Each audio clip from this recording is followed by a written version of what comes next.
Hey everyone, this is Stuart, Victor Echo 9, Charlie Foxtrot, and in this video, I'm going to help you understand when and what band to operate your next POTA or worldwide flora and fauna activation on. Stay tuned.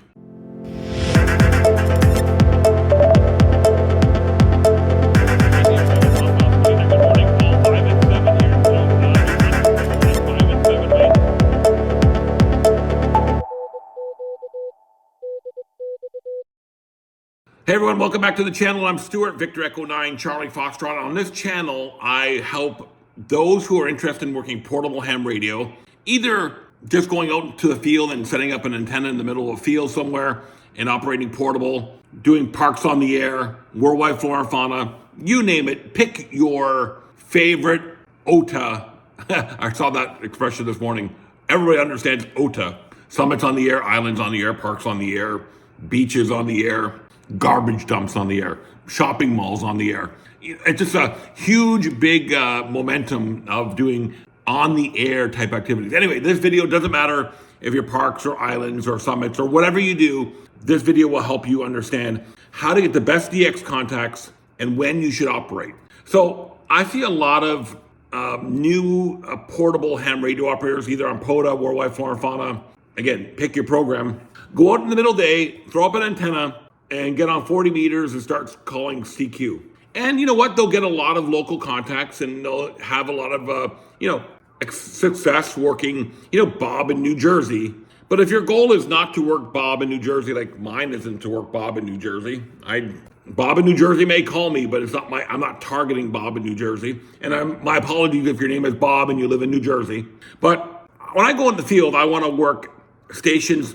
And I'll classify DX for me. I know this is not the textbook definition of DX, but for me, I want to work at least 2,000 kilometers, 1,800 to 2,000 kilometers. For me, that's across the Atlantic, the west coast of the United States, west coast of Canada, Australia, Africa, Caribbean, South America.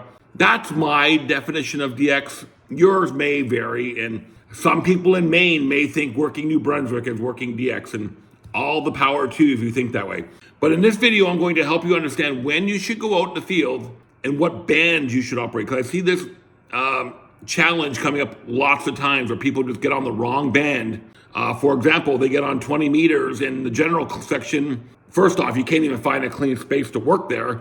And let alone you wonder why you're not getting the DX stations that you're getting. So you need to understand how propagation works and what the best time to go out in the field is.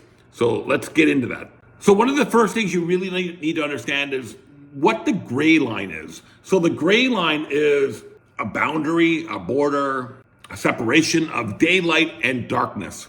HF propagation on the gray line is normally very efficient. That's why you'll see a bunch of us get on 80 meters at around 5 o'clock Atlantic time and work Japan on 80 meters because we're running that gray line. So you need to understand the gray line. And one of the sites that I like to use is Gray Line Map. I just Googled Gray Line Map. I'll put a link here on the screen, but it's dx.qsl.net, and there's a bunch of other links that are part of the path that goes after that. But you can see here on the screen right now, the current UTC time is 13:54 on Saturday, January the 11th. And you can see that where I live here in New Brunswick, we're in daylight. So is Europe. So for some bands, that'll be awesome time to work Europe. But you'll see that Australia is in darkness.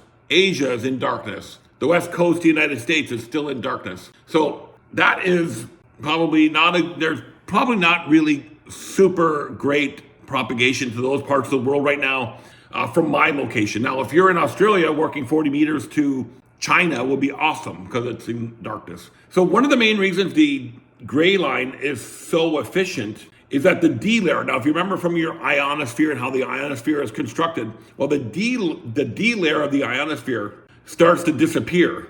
Actually disappears quite rapidly at sunset. That's why when I go out in the mornings and I start seeing the sun come out over the horizon, I know that the 10 meter band, the 15 meter band to Europe is going to start opening because that D layer now starts to form at sunrise, and at sunset it starts to disappear. What I do when I'm out doing portable ham radio, I'll either go out first thing in the morning or normally I work my gray line at home at night, but I will watch how this gray line moves across the earth, and I'll start targeting different regions. That's why you often see me out on Parks on the Air very early in the morning, because I want to optimize that gray line DX opportunities to Europe or to Asia or to wherever. The next tool that I use is DX Heat. Now, I stumbled upon this website a little while ago. It is an awesome tool for DX clustering. I really, really like it. Now, you need to create an account for it. So you need to create an account, go to dxheat.com, create an account, or log in using your Facebook or your Google account. It doesn't matter how you do it. But one of the things I like to look at here, not only do I get to see all the activity going on in all the bands and who's working who, and this also ties into worldwide flora and fauna. So if you spot here and you put worldwide flora and fauna, WWFF : and the park reference, it'll actually go on to the worldwide flora and fauna spotting page. Unfortunately, POTA that doesn't happen. Unfortunately, that's just the way it is. But what I look at here is two things. I look at the propagation. So where are we? Are we in the green needles here? And I also look at the band activity. So the band activity, these are reports of QSOs within a 60-minute snapshot. So the red, so you see right now, if I'm in North America, 10 meters and 15 meters, according to this chart, is wide open from North America to Europe. And the other ones are starting to get some purplish colors. They're starting to open up. You notice here that within North America, 20 meters isn't all that good. 20 meters right now to Europe is terrible. I got the radio on listening. I'm not hearing much on 20 meters from Europe right now. 10 meters and 15 meters is the place to be. So if you understand this, and when you go out in the field, understand gray line and understand propagation, and use tools like DX Heat. If again, the big if you're into working DX from Parks on the Air, worldwide flora and fauna, and DX, come up with your own definition for DX. Okay, I'm not going to tell you one way or another. But if you want to work Europe, right now would be a great opportunity to be on 10 and 15. If you want to work Australia, good luck. You ain't getting any, because there's nothing being reported. So this site takes reports from your peers. Hams all over the world put reports into here, and then it creates this nice chart. So there you go. There's a couple ways that you can maximize DX from your Parks on the Air, worldwide flora, or any portable operations that you're doing. I hope this helps you understand when's the best time to go out and what band to operate on, because I still see a lot of POTA people cramming in the 20 meters, and it sounds like just a big hodgepodge of signals. Good luck with that, my friends. I'm Stuart, Victor Echo 9, Charlie Foxtrot. Hope you enjoy these videos. Don't forget to hit the like button, the subscribe button below, and leave a comment. Let me know what tools you may use. I'll be really interested to learn more tools. Again, Stuart, Victor Echo 9, Charlie Foxtrot. See you all on the air.